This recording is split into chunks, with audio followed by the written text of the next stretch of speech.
हर हर महादेव। भाइयों और बहनों, सावन का पावन महीना अब अपने अंतिम दिनों में है। कहते हैं कि इन दिनों में किया गया शिवजी का जलाभिषेक और हर हर महादेव का जाप कई गुना फल देता है। आज की ये कथा हमें याद दिलाती है कि सच्चे मन से की गई भक्ति ही शिवजी को सबसे प्रिय है।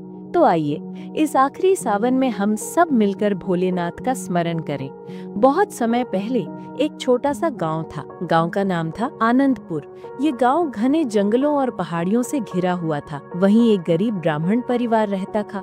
उसका नाम था सोमदत्त। सोमदत्त बचपन से ही भगवान शिव का अनन्य भक्त था। उसके पास धन नहीं था, न बड़े बड़े घर, न ही सुख सुविधाएं, लेकिन उसके पास था केवल एक अमूल्य धन, भक्ति का खजाना। सावन मास आते ही सोमदत्त हर दिन सुबह सुबह नदी से जल लाता, शिव मंदिर जाता और भोलेनाथ का जलाभिषेक करता। उसके पास चढ़ाने के लिए फूल भी नहीं होते थे, लेकिन वो वन से बिल्व पत्र तोड़ लाता और पूरे प्रेम से भगवान को अर्पित करता। गांव वाले उसकी गरीबी पर हंसते थे। कहते, सोमदत्त, भगवान केवल जल और पत्तों से प्रसन्न नहीं होते, तुम्हें सोना चांदी, मिठाई और भोग चढ़ाना चाहिए। लेकिन सोमदत्त हंसकर उत्तर देता, भाई, भोलेनाथ तो भोले हैं, उन्हें तो बस सच्चे मन का अर्पण चाहिए। एक वर्ष सावन मास में गांव में भयंकर अकाल पड़ा। वर्षा नहीं हुई, खेत सूख गए, पशु पक्षी तड़पने लगे। गांव के लोग परेशान हो गए। गांव के पंडितों और धनी लोगों ने कहा, शिवली प्रसन्न नहीं है, हमें यज्ञ करना होगा, भव्य पूजा करनी होगी, तभी वर्षा होगी। उन्होंने बड़े बड़े अनुष्ठान किए,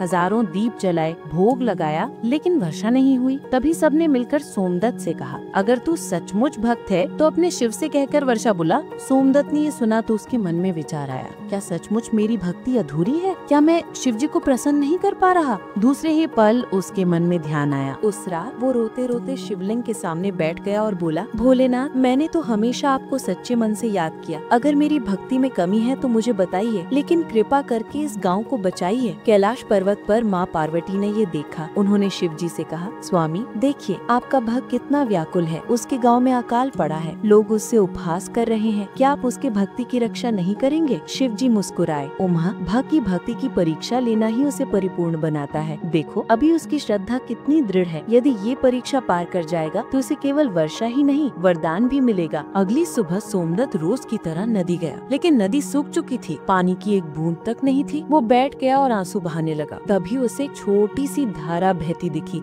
उसने वही पानी अपने लोटे में भरा और मंदिर आकर शिवलिंग पर चढ़ा दिया। जैसे ही जल की बूंदें शिवलिंग को स्पर्श करती हैं, पूरा मंदिर दिव्य प्रकाश से भर उठता है। आकाश से मेघ गरजने लगते हैं और फिर तेज वर्षा होने लगती है।